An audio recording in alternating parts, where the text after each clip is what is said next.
falar da vida de Eurípides Barçanufo seria como se a gente sintetizasse esses três elementos numa personalidade que vivenciou a doutrina de Jesus durante toda a sua vida, em cada momento. O que a gente vai falar sobre a vida de Eurípides, para aqueles que ainda não o conhecem, pode parecer até meio estranho, pode parecer até um exagero as coisas que aconteceram na vida desse homem. Mas a gente coloca uma passagem do Evangelho de Lucas, onde Jesus dizia que a árvore que produz maus frutos não é boa, e a árvore que produz bons frutos não é má, porque cada árvore se conhece pelo seu próprio fruto. Conhecereis a árvore pelo fruto. Então, através das obras, através da vida, dos exemplos de Eurípides Barçanufo, a gente vai poder acessar a intimidade daquele que foi, sem sombra de dúvidas, um dos maiores apóstolos do Cristo no nosso planeta. Diz ele aqui a foto de Eurípides, já adulto. Corina Novellino, que é a biógrafa de Eurípides, quando ela colocou para Chico Xavier o seu desejo de escrever sobre ele, sobre Eurípides, Chico disse isso aí: escrever sobre a vida de Eurípides seria quase o mesmo que fazer a biografia de Jesus. À primeira vista, a gente pode até achar um exagero, mas a gente vai ver por que Chico Xavier, de uma forma tão lúcida, colocou para Corina Novellino, a biógrafa de Eurípides, essa sentença. Então aí a cidade de Sacramento, em vermelho, colocada em vermelho neste desenho, uma cidade que situa-se no Triângulo Mineiro, muito próximo de Uberaba, uma cidade muito bonita, a cidade de Sacramento. O Eurípides nasceu em 1º de maio do ano de 1880. E a gente colocou alguns eventos que aconteceram próximo ao seu nascimento para a gente entender mais ou menos em que época foi que o Eurípides nasceu. E isso tem uma importância muito grande quando a gente vai ver a sua vida, as suas dificuldades, as suas lutas, as perseguições que ele sofreu, porque ele abraçou a doutrina espírita numa época onde, infelizmente, a ignorância sobre os postulados espíritas ainda era enorme. Se hoje a gente ainda encontra algumas dificuldades, pessoas que desconhecem a doutrina, têm preconceito, imagine há mais de 100 anos atrás. Então, como era a personalidade de Eurípides? Então, desde a tenridade, ele demonstrava já uma preocupação enorme com as pessoas doentes. Ele vivia à volta com as pessoas sofredoras. E já com 6 anos de idade, ele cuidou da sua tia, como enfermeiro, até o seu desenlace corporal. E ainda nesta idade de 6 anos, o Eurípides começou a ajudar o pai no trabalho, além de ser bastante dedicado nos estudos. Depois de algum tempo, juntando dinheiro, auxiliando o pai nos seus labores, ele pegou o dinheiro que tinha guardado, que tinha juntado, e deu para a mãe. Disse: guarde, mãe, para o dia em que a senhora não tiver pão em casa. Por que ele disse isso?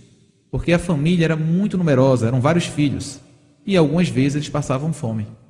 E Eurípides, já com 6, 7 anos, percebendo aquela situação da sua casa, sensibilizado com a situação de penúria às vezes que acontecia no seu lar, pegou o seu dinheiro e, como uma criança qualquer dessa idade, ia pensar em comprar alguma coisa, algum brinquedo, alguma coisa, e ele, tranquilamente, sem ninguém lhe indicar, lhe pedir, oferece o dinheiro à sua mãe para que ela guardasse para um momento futuro onde ela, porventura, pudesse precisar dessa quantia. E isso era o primeiro dos grandes testemunhos de renúncia que aquela alma de escola daria durante toda a sua existência. No colégio, como era Eurípides no colégio? Criança. No colégio, ao enfatizar as qualidades excepcionais de Eurípides como aluno brilhante, o professor Miranda acentua para fim de suas argumentações: nada mais temos para ensinar a Eurípides. Ele já aprendeu tudo que o nosso colégio pode oferecer. O colégio é uma referência na região. E Eurípides, ainda no início da sua adolescência, já falava vários idiomas e já tinha condições, inclusive, de ensinar para os seus próprios colegas a respeito praticamente todas as matérias do seu colégio. E ainda criança, ele chegou a ler livros de medicina. Seu pai recebeu como visitante um médico, um casal de médicos, e sua mãe, como era muito doente, a sua mãe tinha algumas crises, possivelmente episódios de depressão, que naquela época não se conhecia como hoje, e ele, preocupado com sua mãe, chegou a ler livros de medicina com o objetivo de curá-la.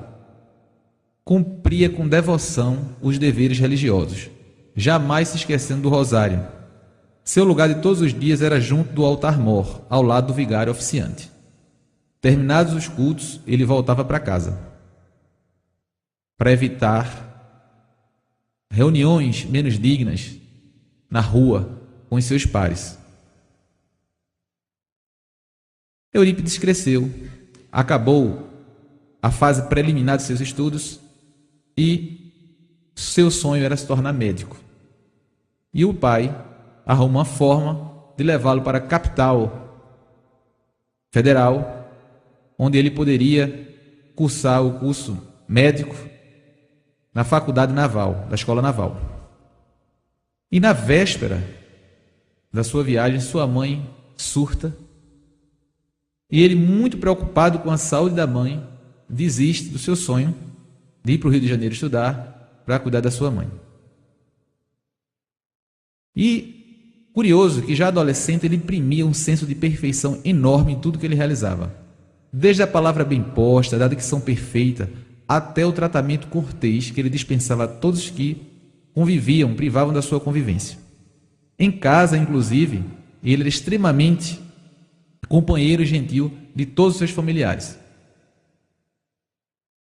O nome de Eurípides, ele está profundamente ligado à história educacional da cidade de Sacramento, tanto como aluno brilhante, como professor abnegado e emérito. A gente imagina que ele era professor há mais ou menos 110 anos atrás, na cidade de Sacramento. E naquela época, ele na sua escola aboliu a palmatória. Imagine que ele aboliu a palmatória. Ele instituiu as classes mistas, ou seja, com alunos de ambos os sexos, e uma série de critérios educacionais ele estabeleceu naquela época, coisa que só foi de uma forma generalizada a ser estabelecido cerca de 70, 80 anos depois. Então ele era muito avançado para o seu tempo. De sorte que a escola que ele dirigia se tornou modelo no Brasil. Existe naquela época referência em todo o Brasil da sua escola. Em 31 de janeiro de 1902, ele fundava o Liceu Sacramentano, sob o calor do entusiasmo e esperanças do povo. Teve o cuidado de formar uma equipe do que havia de melhor em relação aos professores na região. O Liceu Sacramentano, ele se torna professor, ele desiste da carreira de medicina e se torna professor. O Liceu Sacramentano, que é o seu colégio, foi crescendo no conceito de todos. E vários alunos de todo o Brasil convergiam para aprender naquele clima extremamente fraterno, onde o aprendizado ele era feito com prazer. Você não era forçado a estudar, você tinha prazer de estudar. Mas aí, sua vida está muito estável. A vida de Eurípides, nesse momento, está muito estável.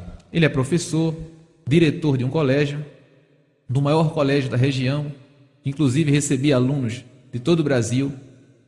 Nessa mesma época, ele exercia um cargo importante na igreja como leigo, mas era um cargo, ele era cofundador de um grupo de caridade, Grupo Vicente de Paulo, e ele também era vereador na cidade. O curioso é que ele foi eleito vereador por 4 anos. E quando ia completar o 4º ano, houve uma medida, um decreto do Estado que alargava por mais 2 anos o mandato. Todos aceitaram, menos ele. Ele recusou e ele desistiu de exercer o seu mandato por mais 2 anos, o argumento dele é que o povo me elegeu por 4 anos. Eu não sei se o povo quer que eu fique por mais 2 anos. Isso vem de decreto. Eu não posso aceitar isso. Veja que pureza, que sinceridade de alma tinha aquele homem. Mas ele era uma pessoa conhecida em toda a região, em toda Minas Gerais ele era conhecido. Pelo seu trabalho, pela sua inteligência, pela capacidade que ele tinha, intelectual, capacidade de trabalho. Mas que naquele momento, onde a vida dele era muito estável, eis que acontece um fato que iria modificar sua vida completamente. Na fazenda Santa Maria, que localizava cerca de 14 quilômetros da cidade de Sacramento, residiam alguns familiares de Eurípides.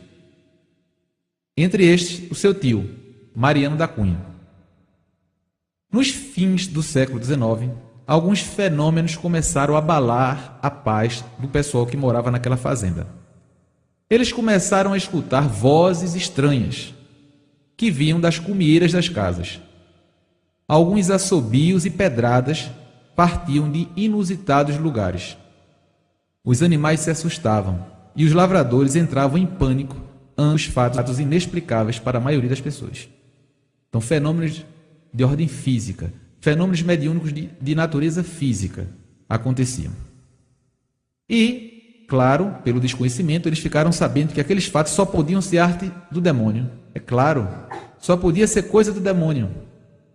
E que apenas o espiritismo sabia tratar dessas coisas. O tio senhor, que era o tio do Eurípides, apesar de incrédulo e de sustentar ideias materialistas, desde criança via almas de outro mundo. O Mariano da Cunha conhece um cidadão chamado Frederico Peiró. Era um espanhol que residia no Brasil. E o Frederico Peiró tem uma história muito interessante. Ele, inclusive, o nome dele dá o nome a uma cidade de Minas Gerais, que é Peirópolis, na atualidade. O Frederico Peiró era completamente materialista. E quando ele chegou ao Brasil, ele fez amizade com uma pessoa que frequentava uma casa espírita. E, depois daquela amizade desenvolvida, o amigo do Frederico Peiró, de tanto pedir que ele fosse numa reunião, o Frederico terminou aceitando ir numa reunião, numa casa espírita. E quando chegou lá, o médium deu passividade a uma comunicação de uma pessoa muito ligada ao Frederico, e que essa pessoa disse muitas particularidades da sua vida que não poderiam ser conhecidas por outras pessoas. E a partir daquele momento, o Frederico Peiró começa a se interessar, a estudar e se dedicar pela doutrina espírita. Pois bem, então, na fazenda Santa Maria estava acontecendo todos aqueles fenômenos que a gente descreveu. Pedras eram atiradas, surgiam de locais inusitados, barulhos, vozes apareciam, todas as pessoas assustadas, e chamaram o Frederico Peiró para fazer uma sessão lá naquela fazenda. Após as primeiras sessões, todos aqueles fenômenos cessaram e a fazenda voltou à paz de antes. Todos ficaram sabendo, porém, que aquelas ocorrências tiveram um cunho providencial, porque Santa Maria era um foco de médiuns. Quando a gente observar fenômenos de ordem material, fenômenos de ordem física, para existirem tem que haver médiuns no local. E aconteceram aqueles fenômenos na fazenda de Santa Maria, porque lá existiam muitos médiuns. Então, agora, aquelas pessoas tinham que arregaçar as mangas e trabalhar os dons mediúnicos que possuíam. O núcleo de médiuns abnegados de Santa Maria lembrava as manifestações espirituais luminescentes do cenáculo de Jerusalém. Homens incultos, como eram os apóstolos de Cristo, transmitiam mensagens de profundo saber, incompatíveis com o nível intelectual daquelas pessoas. Mulheres também muito simples entregavam-se confiantemente ao trabalho socorrista, prestando extraordinários serviços no tratamento de inumeráveis enfermos dos mais variados tipos obsessivos. Todavia, imagine 100 e poucos anos atrás, numa cidade interiorana do Brasil, toda sorte de fenômeno acontecendo. Então, fervilhava em Sacramento, acerca dos trabalhos de Santa Maria, toda sorte de impropério. Diziam os chistosos que o lugarejo era visitado diretamente pelo demônio. Tudo aquilo era arte do demônio. Satanás andava solta, fazendo das suas. Diziam que à hora dos trabalhos espíritas, inclusive, aparecia uma porca preta, acompanhada de bacurinhos da mesma cor. Então, Eurípides era muito católico. Ele exercia a função de coroinha nos rituais da paróquia. E Eurípides era muito inteligente, era uma pessoa altamente intelectualizada. Então, embora naquela época fosse proibido uma pessoa leiga ter acesso à Bíblia, o padre, por muito conceito que tinha e muita consideração que tinha Eurípides, resolve dar de presente a ele uma Bíblia, de forma escondida. Ninguém podia saber porque era proibido o acesso do leigo ao livro sagrado. Então Eurípides fica sabendo de que seus familiares na cidade, na fazenda Santa Maria, estavam, vamos dizer assim, praticando reuniões espíritas. E Eurípides fica muito preocupado, porque Eurípides tinha um coração muito puro. E na sua ingenuidade, ele achava que aquela prática era maligna, era obra do Satanás. Então cabia Eurípides, com todo o conhecimento que ele tinha, cabia Eurípides, com toda a pureza que ele tinha, fazer enxergar aquelas pessoas da sua família que eles estavam no caminho do mal. Então o que acontece? Antes disso, Eurípides começa a ler a Bíblia e entende a Bíblia toda. Mas quando ele chega na parte das bem-aventuranças, ele cria um bloqueio. E ele coloca assim: como Cristo, tão sábio e misericordioso, poderia prometer consolações a pobrezinhos sem eira nem beira? Os que forem injustiçados em todos os tempos e que não raro sucumbem à ação da revolta. Ele não conseguia compreender as bem-aventuranças. Pois bem, o tio Mariano, que era a peça principal das reuniões mediúnicas que aconteciam na fazenda Santa Maria, visitava muitas vezes o Eurípides na cidade de Sacramento. E sempre que ele visitava o Eurípides tentava convencê-lo de que aquilo era obra do Satanás, que aquilo ali ele estava indo contra a palavra de Deus, e citava versículo por versículo da Bíblia onde existia isso e aquilo outro. E o tio Mariano, o tio de Eurípides, era uma pessoa muito humilde, muito simples, com recursos intelectuais muito limitados, e ele não conseguia argumentar à altura de Eurípides.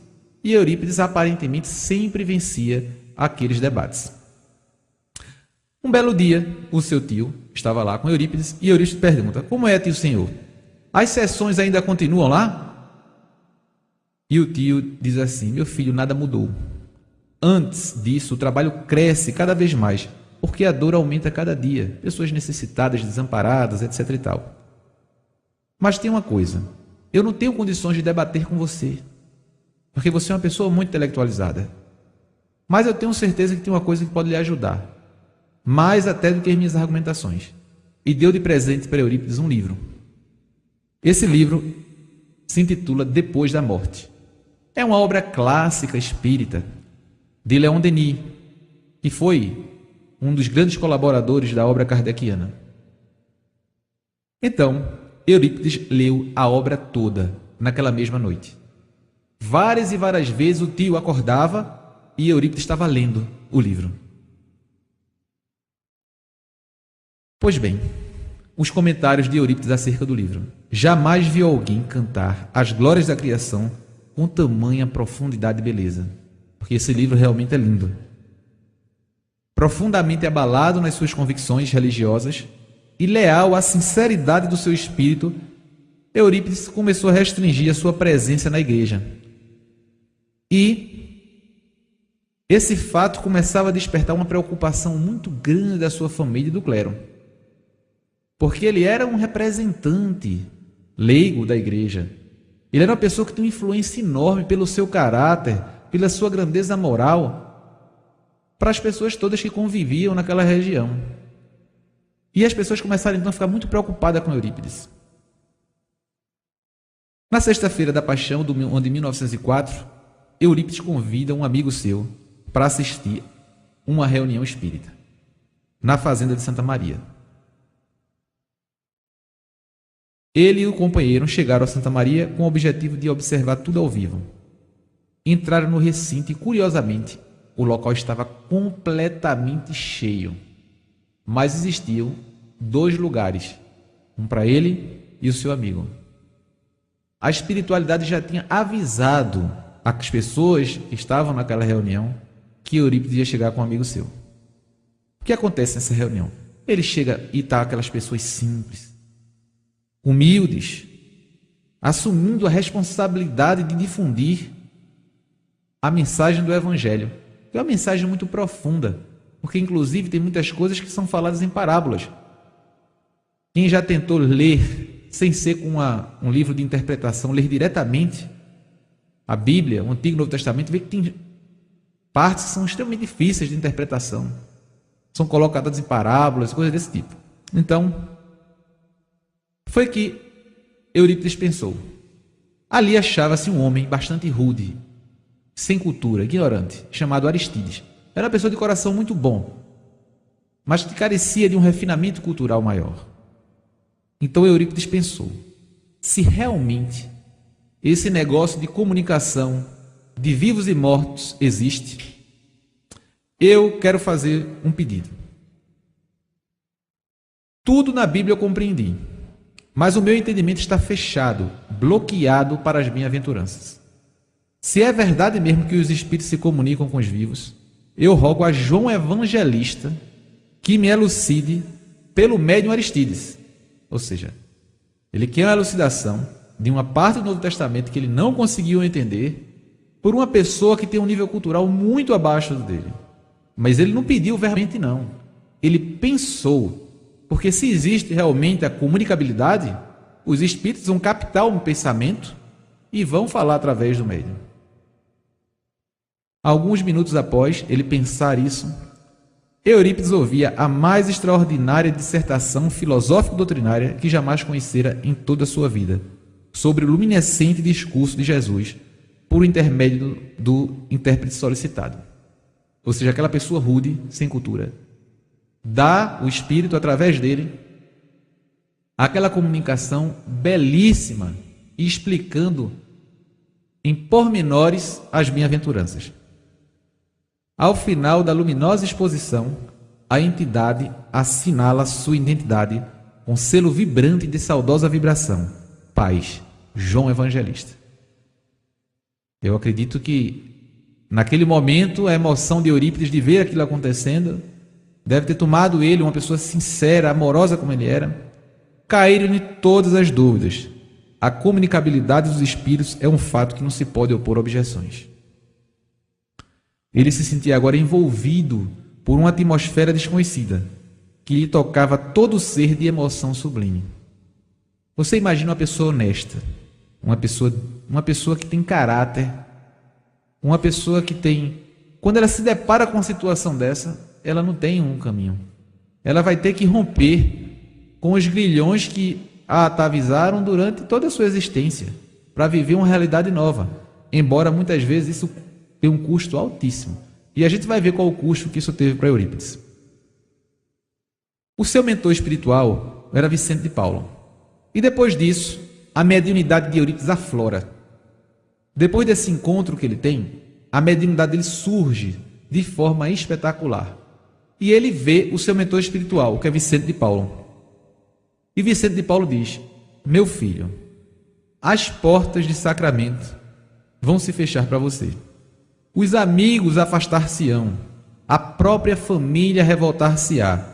Mas não se importe, proclame sempre a verdade, porque a partir desta hora, as responsabilidades de seu espírito se ampliarão ilimitadamente. A vida dele, que era uma vida estável, uma vida socialmente bem aceita, e tudo bem, tudo azul, vai agora ter uma reviravolta. Será que isso se parece com a vida da gente hoje? Não, não tem nada a ver, porque todos nós aqui podemos tranquilamente, todos nós dizermos que somos espíritos. Aqui e acolá uma pessoa mais preconceituosa pode olhar vocês de lado, mas as próprias leis vigentes no nosso país nos protegem tranquilamente. Não tem problema nenhum. Embora, infelizmente, tem gente que é espírita e ainda tem um receio, né? Você pergunta qual a sua religião, a pessoa olha para um lado, para o outro, meio desconfiado, depois diz bem baixinho, olhando para baixo, espírita. Para que não se escute bem, né? Infelizmente, parece que a gente ainda tem medo, tem algum receio de que alguém vai dizer alguma coisa, né? Então, talvez a gente tenha que tomar como exemplo o Eurípides para ter vergonha na cara e assumir as nossas posições. Não querendo ser melhor do que ninguém, mas simplesmente assumir uma posição daquele que tem uma convicção. através de uma fé, inclusive, raciocinada. Então, como é que a gente tem uma convicção numa fé raciocinada e a gente tem dúvidas? Inclusive, teve uma vez que eu estava atendendo num local, essa cidade é muito católica, aí entra uma paciente e ela tinha um terço enrolado no braço, e o terço era muito grande, enrolado no braço, um crucifixo grande, e a primeira pergunta que ela faz não foi nem bom dia nem boa tarde, foi: qual a sua religião? Naquela fração de segundo eu pensei: agora estou vendo que a coisa não vai dar bom. Aí eu disse a ela: eu sou espírita. E ela para mim olhou e fez: graças a Deus, assim o senhor vai me entender. Pois é. Então, a gente tem que assumir sim. Então, a mãezinha do Eurípides vai buscá-lo na sua residência e diz assim: Eurípides, seu pai manda pedir-lhe que queime todos os livros espíritas. Queimar os livros espíritas, imagina. Porque ele não quer filho doido em casa. Ela disse assim: queima os livros que eu não quero filho doido em casa. Eurípides vira para a mãe e faz: minha mãe, meu pai conhece sobre o espiritismo? A mãe disse: meu filho, eu dou o recado do seu pai. Simplesmente, só sabemos que o espiritismo é a arte do demônio. Você precisa abandonar essas coisas, meu filho. Imagina que situação, hein, para Eurípides. Naquele momento singular, o filho acerca-se da mãe, todo carinhoso, e derrama-lhe no coração querido a ânfora de consolações racionais que a doutrina dos espíritos oferece. Ela ouviu o filho com enlevo e admiração. Penetrou-lhe a firme coragem que o levara a modificar convicções e hábitos. E depois, sabe o que foi que aconteceu? A mãe volta para falar para o pai. Disse: meu filho, eu também sou espírita agora. O pai manda a mãe dar o recado para ele, e depois de conversar com ele, a mãe volta com esse recado para o pai. Imagina a cabeça do pai. E ante a total estupefação do companheiro fiel, ela concluiu: Eurípides mandou ainda mais dizer a você o seguinte, que você estuda o espiritismo e vai conversar com ele com inteiro conhecimento de causa. Porque muitas e muitas vezes a gente observa as pessoas criticarem. Teve uma vez com um colega, um grande amigo, começou a fazer algumas críticas e eu perguntei: mas me diz uma coisa, qual foi o livro espírita que você já leu? Aí ele ficou olhando assim: não me diga um só um, cara, um livro que você leu assim, do início ao fim. Eu não li não, mas eu sei que... tudo bem, tá certo.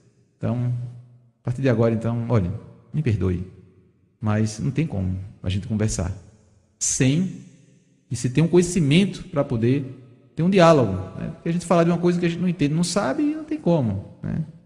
Seria uma estupidez. Mas o que acontece? Naquela época, Eurípides também era diretor, dono do Liceu Sacramentano. E quando ele se torna espírita, que assume, as pessoas não queriam passar pela mesma calçada que ele. Os pais tiram todos os alunos do colégio. Ele quebra. A escola quebra, fecha a escola. Imagina.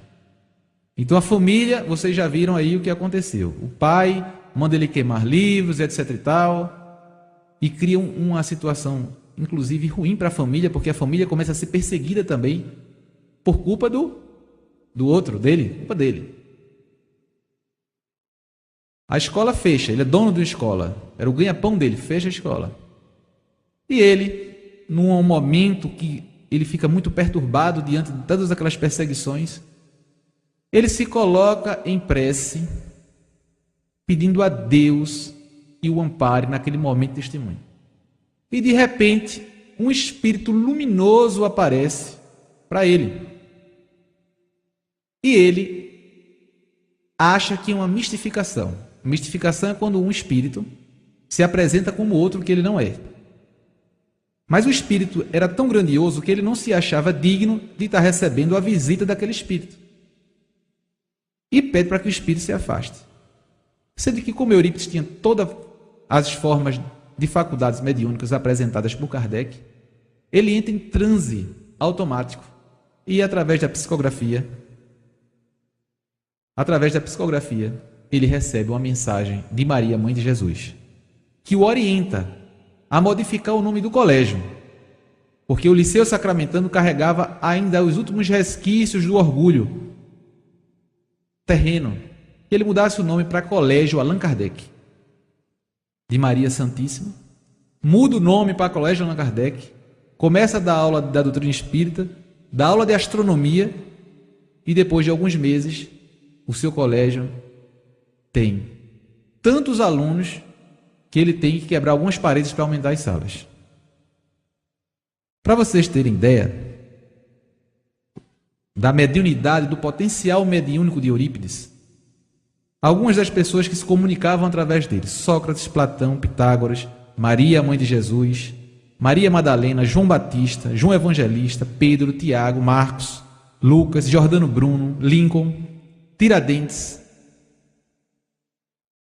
Esses eram os nomes que se comunicavam através dele. Não só pelo nome, mas pelo conteúdo da mensagem. E o que acontece? Ele começa a desenvolver o potencial da mediunidade de cura. E o doutor Adolfo Bezerra de Menezes começa a receitar através do Eurípides. Vem um, vem dois. Quando começou a ter 100, 200 pessoas que tinham sido curadas, imagine que a fama do Eurípides começa a se alargar pelo estado de Minas Gerais e pelo Brasil. Então, pessoas do Brasil todo o procuravam. E no auge do seu trabalho mediúnico, se tem registro que cerca de 1000 pessoas eram atendidas por dia. 1000 pessoas, 1000 por dia. Pessoas que acorriam de todo o Brasil para serem receitadas pelo Eurípides. Inclusive, tem documentos na biografia de Corina Novellino, tem cartas que foram mandadas da França de pessoas que foram tratadas aqui, do Brasil, a pessoa morando na França. Tamanho potencial que ele tinha. E ele, durante todo o seu trabalho de mediunidade de cura, foi acompanhado pelo Dr. Bezerra de Menezes. Mas não era só isso. Ele, além de fazer o trabalho de atendimento dos pacientes, ele construiu uma farmácia e as medicações que eram receitadas pelo Dr. Bezerra de Menezes através dele, ele as dava de graça para as pessoas, porque ele tinha uma farmácia do lado do seu local de atendimento. Então você imagina que essas pessoas todas, elas iam para ele, o Dr. Bezerra de Menezes atendia através dele e as medicações todas eram dadas gratuitamente. Claro que tinha um grupo que o ajudava, o próprio Peiró e tantos outros, ajudavam a manter essa obra. E ele com seu trabalho, o trabalho dele era todo para a sua obra assistencial.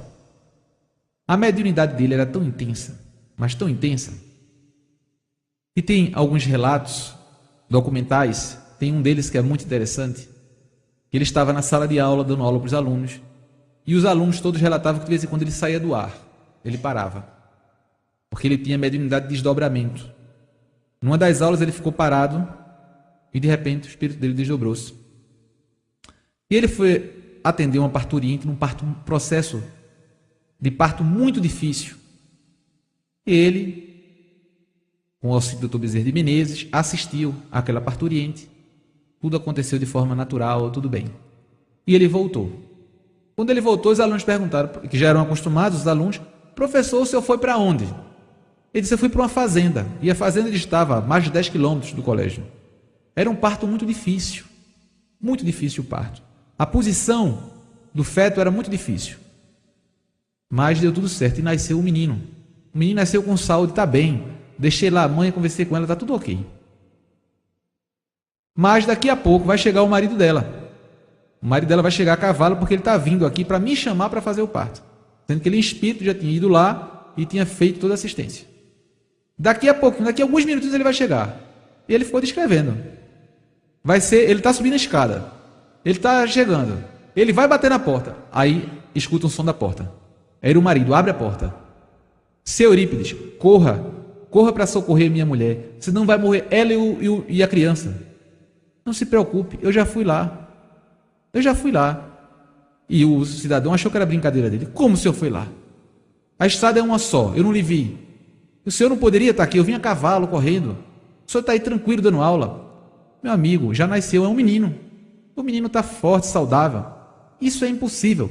E o cidadão pegou ele pelo braço. E ele é uma pessoa muito educada, aceitou ser levado pelo braço e foi de volta para a casa onde ele tinha feito o parto. Quando eles chegaram na casa, o cidadão tomou um choque.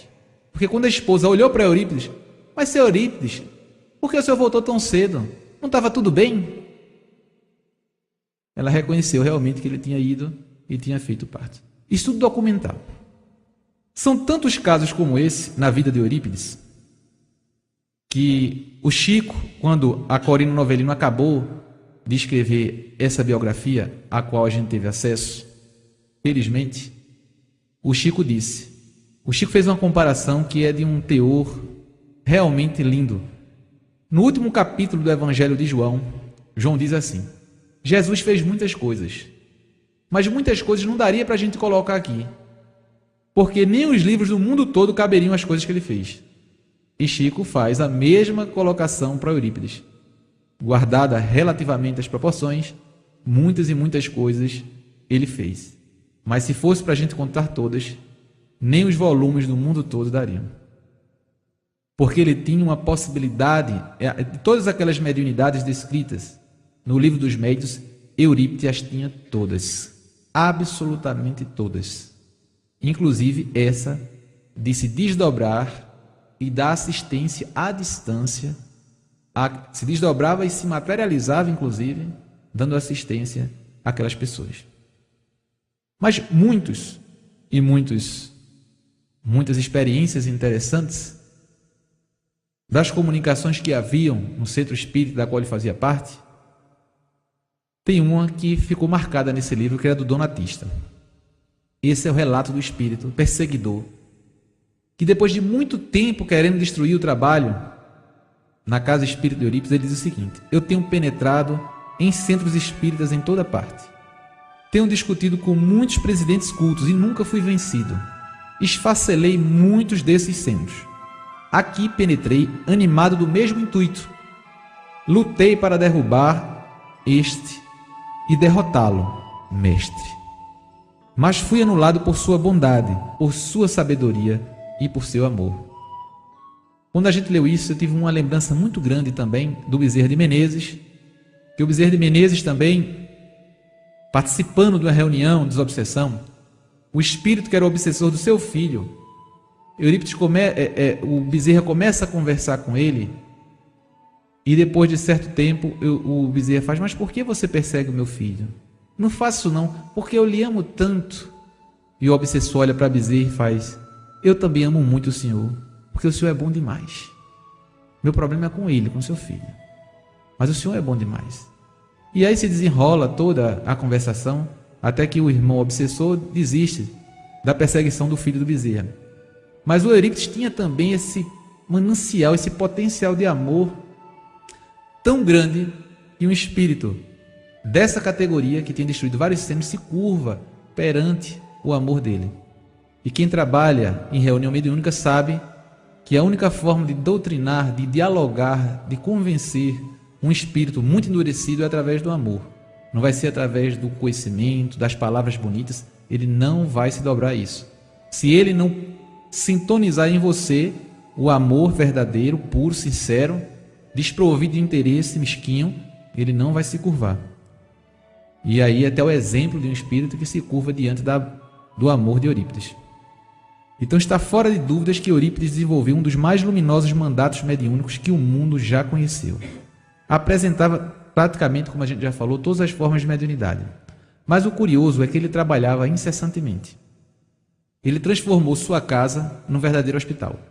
E lá arrumavam todos os dias várias pessoas doentes de todo o país. E muitas vezes ele varava a madrugada atendendo aquelas pessoas. E todas elas, no final do atendimento, já recebia a prescrição para receber também a medicação. E tudo isso através da mediunidade, através da orientação do Dr. Bezerra de Menezes. Veja bem, o Dr. Bezerra de Menezes desencarna em 1900, um ano de 1900. E a partir do ano de 1904, o Eurípides começa a trabalhar a sua mediunidade, a desenvolvê-la e a receber as orientações do Dr. Bezerra. O Chico vai nascer em 1910. Então, só para vocês entenderem a sequência que aconteceu, o renascimento dessas criaturas que, vamos dizer assim, prepararam todo esse campo fértil que a gente tem hoje para desenvolver a doutrina espírita. E o que acontece?